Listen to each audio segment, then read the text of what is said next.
जिस फॉर्म पे भी मेरे साइन लेने प्लीज दे रहे, लेकिन मेरी बहन का इलाज तो शुरू करते हैं। देखिए बेबी प्लीज, सबसे पहले तो आप अपनी शनाख्त करवाइए, फिर इनकी शनाख्त करवाइए। मैं कैसे मान लूं ये आपकी बहन है? सर मैंने आपको अपना आईडी कार्ड दिखाया तो है ना।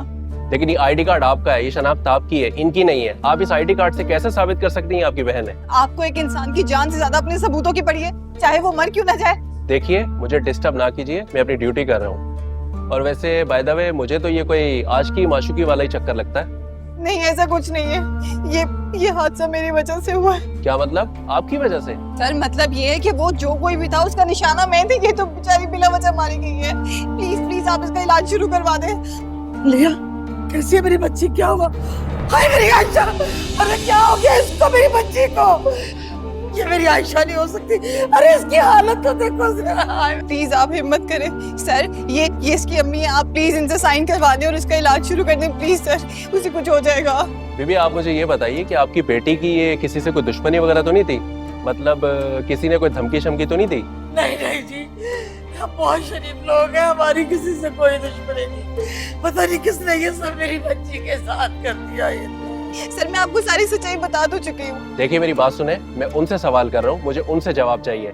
आप प्लीज बीच में ना बोलें और मुझे डिस्टर्ब ना करें। जी बीबी आप बताइएगा, तो ये सारा माजरा क्या है ये, और ये आपके अंदाजे से कौन कर सकता है ये सब कुछ? ये मुझे कुछ पता नहीं, मेरी किसी से कोई दुश्मनी नहीं। पता नहीं किसने ये सब कुछ कर दिया मेरी बच्ची के साथ। तो ऐसे ही चलते फिरते कोई भी किसी पे तेजाब फेंक सकता है? कुछ ना कुछ तो हुआ होगा ना।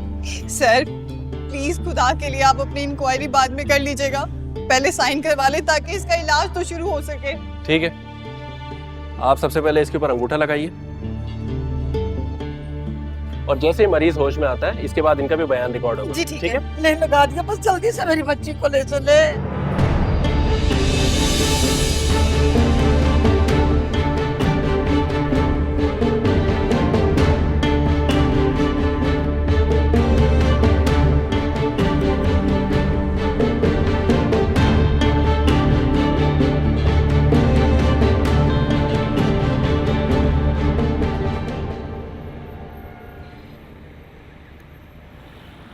अल्लाह का लाख लाख शुक्र है कि तुम खैरियत से हो, तुम्हें कुछ नहीं हुआ।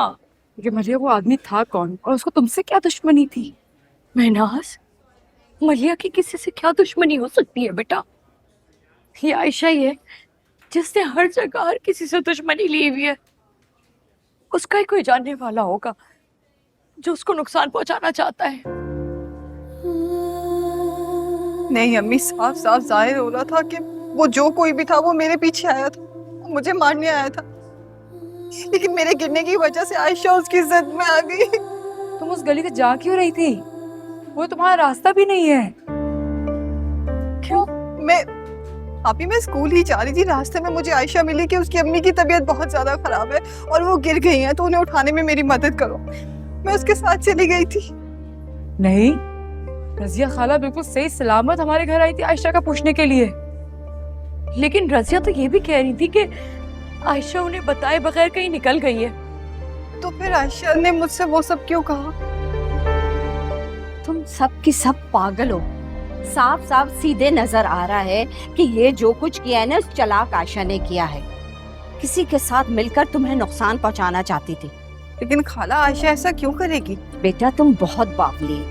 देखो ना, मोहब्बत और नफरत में इंसान किसी भी हद से जा सकता है। और तो और मैंने ये भी सुना है कि वो तो फहद को भी पसंद करती थी आयशा।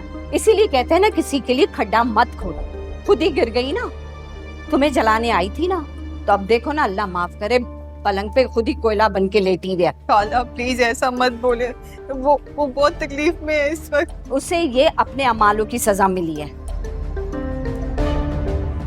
मुझे आपा की बात से इत्तेफाक है।